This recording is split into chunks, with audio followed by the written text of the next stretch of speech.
Asano est un lycéen inapte socialement qui a miraculeusement survécu à un accident de voiture, mais a perdu ses parents et son frère cadet. Cela lui a enseigné 2 leçons de vie précieuses. Premièrement, une personne ne réalisera pas ce qui est important pour elle tant que cela n'aura pas disparu. Deuxièmement, la vie est trop facile à perdre, ce qui effraie Asano. Il tremble de peur en pensant que même s'il se lie à quelqu'un de proche, peut-être la fille qu'il aime, elle pourrait également perdre la vie un jour. Alors qu'il commence à trembler de peur en y pensant, la fille à côté de lui le réconforte avec des paroles gentilles. Elle lui prend la main et lui dit que tout ira bien, lui promettant que quoi qu'il arrive, elle ne le quittera pas. Après les funérailles, le jeune roux, Asano, est obligé d'aller à l'école, comme s'il ne bougeait pas, la vie continuerait sans lui. Pendant la pause déjeuner, 3 de ses camarades de classe l'approchent et l'invitent à sortir avec eux, mais Asano refuse de se joindre à eux, révélant qu'il les a déjà refusés plus de 10 fois, ce qui fait penser à ses camarades que Asano joue trop difficilement. Il remarque à quel point Asano est devenu nerveux à cause de l'interaction sociale, alors ils arrêtent de le déranger pour le moment. Alors que ses camarades de classe pensent que Asano est simplement timide, Asano nous explique qu'il est plus qu'heureux qu'il veuille sortir avec lui, mais parce qu'il ne souhaite plus se rapprocher de qui que ce soit, sachant qu'il pourrait lui être enlevé, il a refusé leur offre. Un ami d'Asano, de retour des funérailles, nommé Mutsumi, qui se révèle être son camarade de classe, vient le voir et lui dit qu'il ne devrait pas refuser leur offre, car ils ont été assez gentils pour l'inviter pendant plus d'1 mois. Asano agit comme s'il s'en fichait et lui dit de le laisser tranquille. Elle sait qu'il veut de la compagnie, alors elle l'invitait à déjeuner ensemble, mais avant qu'il ne puisse également la refuser, elle montre qui commande et lui ferme la bouche. Elle s'assoit avec Asano et exprime à quel point elle s'inquiète pour lui tout le temps, car l'attitude antisociale d'Asano a commencé à lui faire penser qu'il passerait le reste de sa vie seul et solitaire. Asano agit de nouveau comme s'il s'en fichait et dit à Mutsumi d'aller traîner avec les aînés qui font de leur mieux pour avoir une relation avec elle. Mutsumi évite habilement la question, disant à Asano que s'il ne passe pas à autre chose avec ses parents seront tristes et lui disent de réparer ses compétences en communication. Mutsumi commence à lui donner à manger quand soudain leur vice-principal Hirukawa, qu'il apprécie, prend une bouchée de nulle part. Apparemment, Monsieur Hirukawa a un faible pour les déjeuners de Mutsumi et commence à flirter avec elle, laissant complètement irrités Asano et Mutsumi. Avant de partir, Hirukawa demande à Asano de le visiter à la fin de ses cours. En conséquence, Asano se dirige vers la salle des enseignants assez réticemment, tout en ayant continuellement des pensées sur l'accident de voiture. Depuis cet événement sinistre, Asano a perdu le courage de se connecter avec les autres, même avec les enseignants. Il entre dans le bureau du vice-principal Hirukawa, qui révèle l'avoir attendu depuis longtemps. Il propose à Asano une tasse de thé avant de dire quoi que ce soit et s'assoit très près de lui pour s'assurer qu'Asano ne se sente pas du tout à l'aise. Hirukawa explique qu'il veut juste montrer à Asano sa collection secrète de photos de Yozakura, qui est essentiellement une tonne de photos de Yozakura prises sans son consentement. Asano, qui ne peut pas croire à quel point son vice-principal est un pervers, perd tout respect pour lui en réalisant qu'il est une cause perdue. Hirukawa continue de montrer à Asano de plus en plus de photos de Yozakura, y compris ses photos d'enfance. Ce qui trouble Asano car il ne comprend pas pourquoi un enseignant aurait les photos privées de Yozakura. Alors qu'il lui pose des questions à ce sujet, Hirukawa révèle qu'il a surveillé Yozakura depuis l'ombre toute sa vie pour la protéger de toutes les personnes non désirées qui essaient de lui voler son cœur. Il révèle combien de garçons il a déjà éliminés qui ont approché Yozakura et montre même à Asano une vidéo de lui battant brutalement un garçon pour s'assurer qu'il arrête de la poursuivre. Comme il est maintenant clair que ce mec est un maniaque psychopathe complet, Asano se demande comment il devrait échapper à cette situation en réalisant qu'il va sûrement le cibler parce que Yozakura l'aime. Hirukawa exprime également combien il envie Asano juste à cause de ça. Non seulement Asano a des déjeuners faits maison par elle, mais elle reçoit également un traitement spécial. Pour s'assurer qu'Asano reste loin de son précieux, Hirukawa sort son couteau et le met sur la gorge d'Asano, le menaçant de le tuer. Asano ne comprend pas quel type de relation se fout avec Yozakura, ce qui l'a amené à devenir un tel psychopathe. Le psychopathe révèle qu'il est en fait le frère aîné de Yozakura et a définitivement un complexe de sœur, ce qui explique pourquoi il utilise ses pouvoirs de manière abusive. Mais avant qu'il ne puisse faire du mal à Asano, une fille entre dans la pièce par la fenêtre en disant à Hirukawa d'arrêter ses absurdités une fois pour toutes. Avant que quiconque puisse bouger, elle illumine la pièce d'une lumière éblouissante et s'échappe avec Asano avant qu'Hirukawa ne puisse faire quoi que ce soit à ce sujet. Les choses deviennent maintenant intéressantes. Hirukawa se lève de son siège alors qu'il est prêt à être sérieux. D'autre part, Asano, qui est tombé inconscient à cause de l'attaque soudaine de la mystérieuse fille, se réveille plus tard et se retrouve sous Yozakura et 5 autres bizarres, dont la fille aux cheveux blancs qui vient de le sauver. Ne comprenant pas ce qui se passe, Asano panique et demande une explication. Yozakura explique qu'entre les 5 bizarreries, il y a ses frères et sœurs. Elle lui présente d'abord sa grande sœur Futaba, son grand frère Shionzo qui, pour une raison quelconque, est assis à l'intérieur d'une poubelle, son autre grande sœur Shion, accro aux jeux vidéo, son frère Kengo qui se considère comme un homme-chat, Nanao, le scientifique Fuoso sur la tête, et enfin le chien de garde de leur maison, Goliath.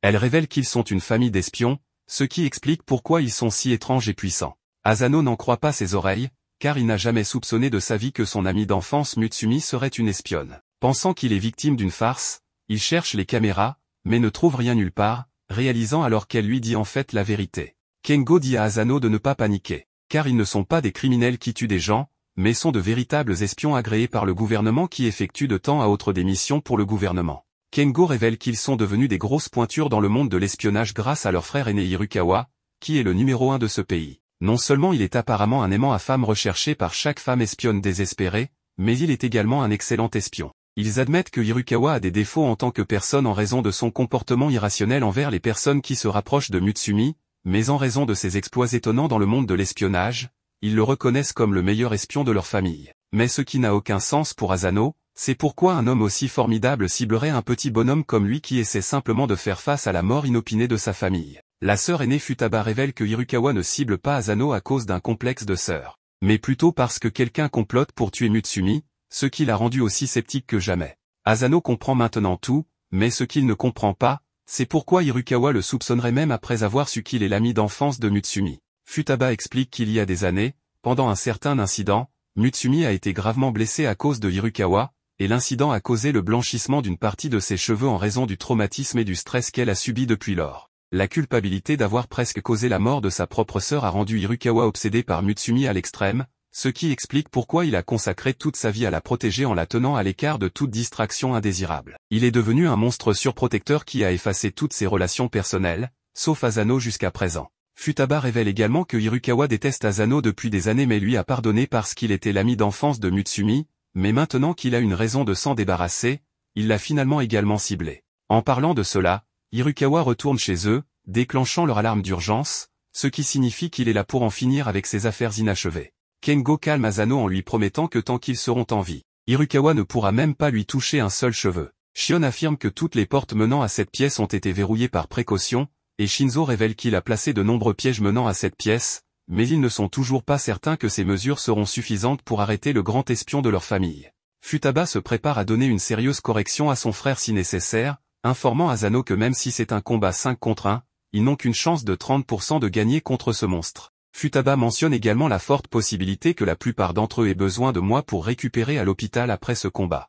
Elle propose alors une idée infaillible pour s'assurer que Hirukawa cesse de poursuivre Asano et demande à ce dernier et à Mutsumi de se marier. Apparemment, la première règle de leur famille stipule que l'on ne peut pas nuire à un membre de sa propre famille. Futaba est certaine qu'Hirukawa cessera de cibler Asano s'il devient membre de leur famille en épousant Mutsumi. Cependant, Mutsumi refuse cette idée. Expliquant à tous qu'Asano est actuellement dans un état où il ne peut même pas parler aux gens ou dormir, elle sait donc à quel point il est cruel de lui demander simplement de rejoindre leur famille après tout ce qu'il a perdu en un clin d'œil. Futaba comprend enfin les émotions intérieures d'Asano, elle s'excuse donc auprès de lui pour avoir agi de manière aussi insensible. N'ayant plus d'autre alternative que de combattre leur frère aîné, les 5 frères et sœurs espions se préparent, sans se rendre compte qu'Hirukawa a écouté toutes leurs conversations depuis la pièce voisine. Hirukawa révèle tranquillement qu'il a détruit tous les pièges que Shinzo avait mis en place dans leur maison, les qualifiant de jeux d'enfants. Futaba, qui en a assez du calme de son frère, lui dit franchement de cesser de tenter de nuire à Asano, mais Hirukawa ne peut pas se le permettre, expliquant qu'étant donné qu'il n'y a aucune garantie qu'Asano ne nuira pas à Mutsumi, il doit prendre de telles mesures brutales pour assurer la sécurité de sa sœur. Ne parvenant pas à trouver un terrain d'entente, Futaba saisit la cravate de Hirukawa et le projette au sol, révélant à quel point elle est incroyablement puissante. Cependant, Hirukawa ne subit aucun dommage et ne fait que sourire à tout le monde. Nanao se joint également au combat et frappe la tête de Hirukawa d'un coup de poing, s'excusant à l'avance, mais il échoue également à lui infliger le moindre dommage et est envoyé valser par Hirukawa. Ce dernier avertit tout le monde, leur disant que s'ils ne lui remettent pas Asano, il détruira cette maison. Futaba réalise alors le danger qu'Asano court s'il reste ici, elle dit donc à tout le monde de s'enfuir avec Asano et décide de rester derrière pour leur donner du temps. Elle essaie de se rapprocher de Hirukawa, mais il l'immobilise instantanément en la coinçant contre le mur à l'aide de mystérieuses cordes sortant de ses mains. Shion se prépare ensuite à combattre Hirukawa et, à l'aide de son téléphone, lance une attaque de drone sur lui, mais cela ne lui cause aucun dommage. Pendant ce temps, Asano s'enfuit avec Mutsumi et Kengo, qui le conduisent à un compartiment caché, lui disant de s'y cacher jusqu'à ce qu'ils aient terminé leurs affaires avec Hirukawa. Après avoir vaincu les drones de Shion, Hirukawa sort de la pièce complètement indemne et trouve Mutsumi, Asano et le chien Goliath juste devant le tableau. Hirukawa neutralise à la fois Mutsumi et son chien de compagnie Goliath.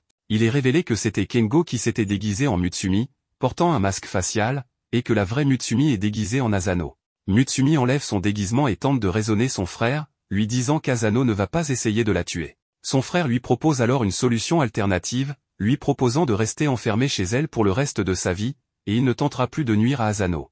La proposition est absolument absurde. Mais pour sauver la vie d'Asano, Mutsumi l'accepte. Mais soudain, Asano ouvre le placard et apparaît devant lui disant de ne pas toucher Mutsumi. Cependant, il dit que ce sont des affaires de famille et qu'il ne devrait pas intervenir. Asano lui dit que cet homme lui ressemble beaucoup et qu'il a peur de perdre quelqu'un de proche. Ensuite, il dit à Mutsumi, « Laisse-moi te protéger comme ta sœur nous l'a dit. » Il lui rappelle qu'elle a promis de ne pas disparaître. Elle est d'accord puis retire la moitié de la bague de sa main et la lui lance. Mais au dernier moment, il ne peut pas l'attraper car son frère a activé ses fils d'araignée, ce qui l'empêche de l'attraper. Son frère dit que c'était inévitable et que Futaba partage toujours beaucoup d'informations au cas où quelque chose arriverait. Cependant, Asano commence à saisir la bague malgré sa main qui saigne, remerciant Mutsumi de l'avoir protégé. Il admet qu'il était autrefois un jeune homme inutile et qu'à partir de maintenant, il la protégera. Il prend la bague, coupe les fils avec sa main, met la bague et promet de la protéger toujours. C'est un honneur pour lui d'être là.